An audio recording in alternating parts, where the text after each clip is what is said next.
Welcome to Everyday Linux User. In today's video we are going to be dual booting Windows 11 and Manjaro Linux.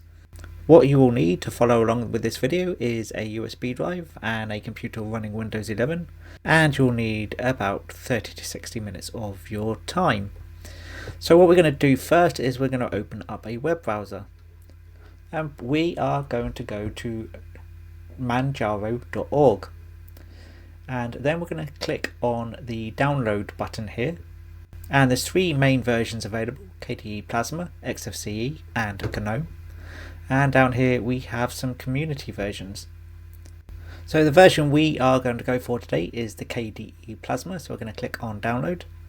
Obviously you can choose whichever one you want to install onto your computer, but I'm going to use the KDE Plasma, and you can see that's going to download in the top right corner. Whilst that is doing that, we can go to another tab and we can go to etcher.berliner.io, and this is the tool we're going to use to burn the ISO image that you've downloaded on the Manjaro tab to the USB drive. So click on the download Etcher button and then look at Etcher for Windows and click the download button next to it, and that will download in the top right corner as well.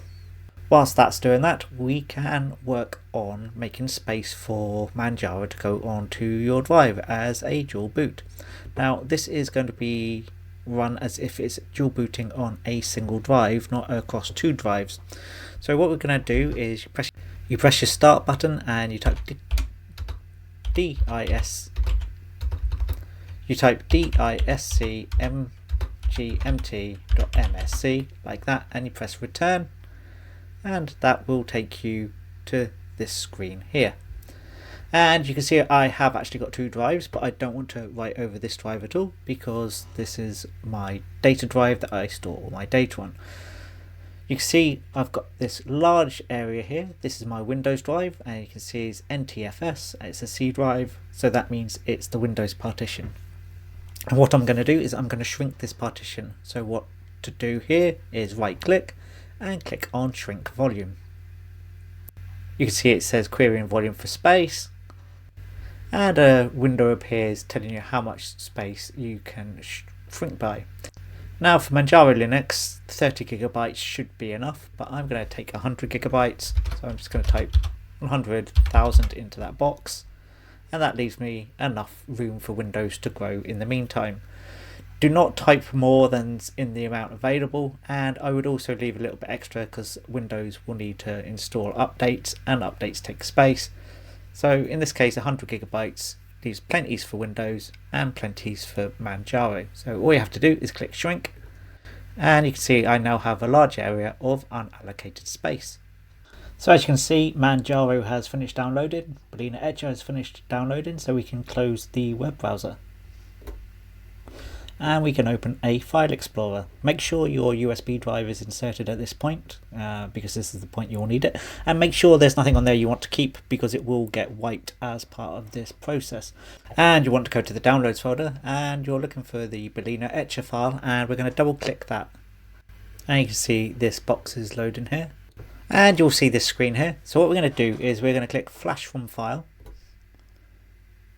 and from the downloads folder, make sure you're on the downloads folder again, you're going to select the Manjaro version that you downloaded. I downloaded the KDE version, as you can see here, and I'm going to click open. Now we're going to click select target, and we're going to choose the USB drive. You can see this one's 8 gigabytes in size, and I'm just going to select that, and I'm going to click select one there, and then I'm going to click flash. And when I click this button, a window will appear asking whether I'm sure. This is from Microsoft. Just click yes. And you can see it's now started the flash process, and it's going to take about 15 to 20 minutes to flash to the USB drive. So it's a two-step process. It will say flashing, and then it will say verifying, and once it's complete it will say Etcher complete, and then we can reboot and start the main installation process. As you can see, it now says flash completed. So what we're going to do is we are going to reboot the computer, and we're going to press the relevant function key to bring up the boot menu. Now that differs from manufacturer to manufacturer. Google is your friend here. It's usually either F7, F9, F12, Escape, F1, any of the function keys, but Google the one for your machine.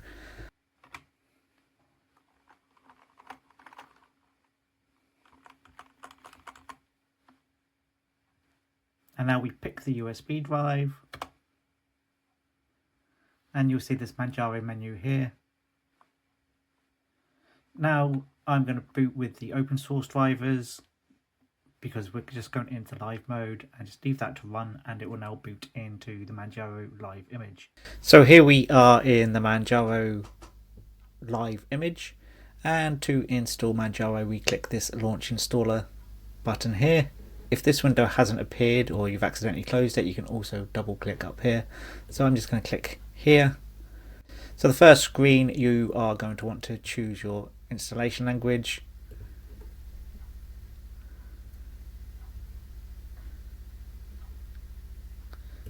So in my case, British English. Click next, choose where you are in the world. It should default to the correct option. In my case, it's the UK, so it's chosen London. Click next. And then it says to choose the keyboard layout. Again, it's automatically found that I'm in the UK and it's choosing the default keyboard layout. So I'm click next. And now we are in the realms of the dual boot path. And what I want to do is I want to replace a partition with Manjaro, so I'm going to click there. But I want to make sure I've got the right drive, so I want to click this one here. So make sure you've got the right drive, and I'm going to do replace a partition, and I'm going to choose this one here, which is the free space that we made earlier, and you can see it's 97.66 gig, which is about the right amount. So if I click there, you can see it's changed the color of that. So now I'm going to click next, very similar to the cache dual boot. There, and now we're going to create a user. So my user is Gary, and I'm going to name my PC, so I'm going to call it Gary Manjaro, and then we need a password, and then repeat it. Do I want to log in automatically? No, I don't want to log in automatically. Use the same. You can either use the same password for the administrator, or you can type in a different one. I'm going to check that box, and I'm going to click next. And it's asking, do I want an Office suite? Yes, I do. And you can choose between FreeOffice or LibreOffice. Let's go something different. Let's try FreeOffice for a change. So I'm going to click next. And now we're at the point of no return. If you don't want to install Manjaro, or you haven't backed up your files, make sure you back up your files before ever doing anything like this. But if you're sure you want to continue, click install. And as you can see, it's put up a message saying exactly what I said. Make sure you're happy to do this. You can't undo it. Click install now. And it's now going to install Manjaro to your drive. So you can see here that Manjaro is now installed. We can check this box and we can click done, and your computer will reboot, at which point you'll be able to remove the USB drive, and then it should boot into Manjaro, and you should see a menu with Windows or Manjaro. Here we are at the Manjaro boot menu, and all we have to do is click the top option, and you can see Windows Boot Manager was there as well. And here we are in the fully installed Manjaro. In the next video, I'm going to show you some more hints and tips to setting up Manjaro. But for now, that is the end of the video. If you liked it, give it a thumbs up, hit the subscribe button, and I will see you next time on Everyday Linux User.